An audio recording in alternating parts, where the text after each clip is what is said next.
vous, c'est que les trois mondes existent dans ce monde que nous connaissons.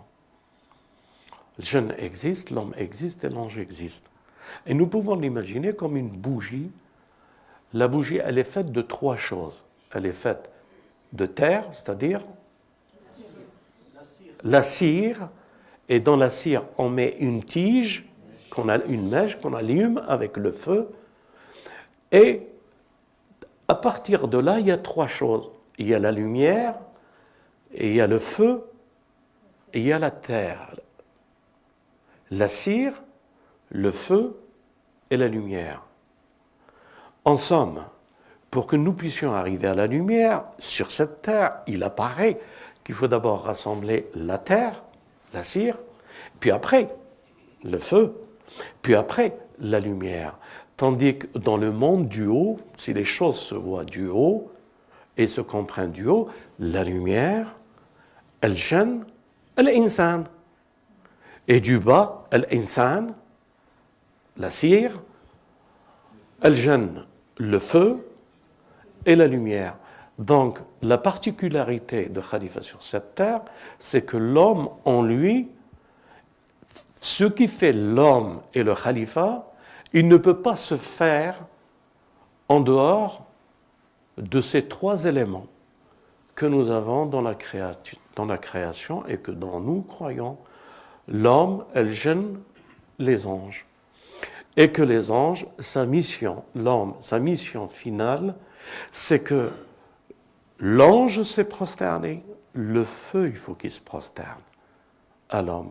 Et nous, ici sur cette terre, nous avons comme devoir premier, pour accomplir cette lumière, de faire convertir le feu qui est en nous. Et c'est pour ça qu'il y a des retraites de 40 jours pour certains gnostiques, pour éliminer le feu qu'il y a en eux, c'est-à-dire prendre la maîtrise de l'jinn. Et c'est pour ça que le messager a dit que chaque homme a un afrit, un djinn, mais que son afrit, l'afrit, lui, le messager, il l'a converti. Et il a appelé à nous convertissons nos djinns. Et nos djinns ne peuvent se convertir comment? C'est qu'en entendant les merveilles et la parole, qu'ils seront troublés et qu'ils se convertissent. Comme la sourate al-Jinn nous l'explique, un groupe parmi les Afarites a entendu réciter le Coran et ils se sont dit c'est quoi ces paroles sublimes, c'est quoi? Et ils se sont convertis. Donc notre devoir pour revenir à la première lumière mohammedienne, nous devons le convertir à l'jinn et nous devons nous le convertir, tout ce qui est le jinn, pour qu'il puisse y être tout ce qui est ange, pour qu'il puisse revenir à cette première lumière qui est le khalifa de Dieu sur cette terre.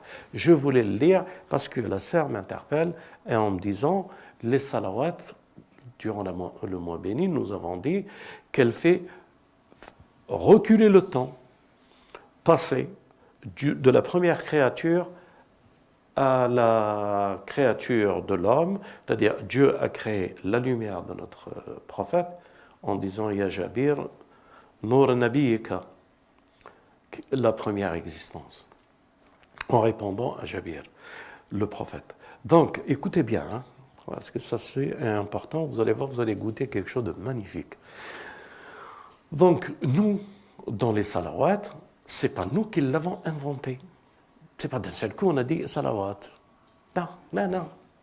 Non, c'est le haut qui l'a dit d'abord. Et pourquoi le haut l'a dit? Le haut l'a dit et il ne l'a pas dit tout seul. Tout de suite après, les entités du bien et de la lumière l'ont répété.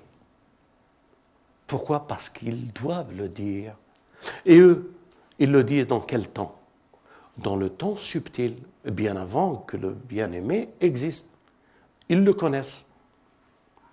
Puisque c'est un temps qui n'appartient pas au temps mesurable après, c'est un temps qui appartient à la spiritualité et nous sommes appelés à ce temps de la spiritualité.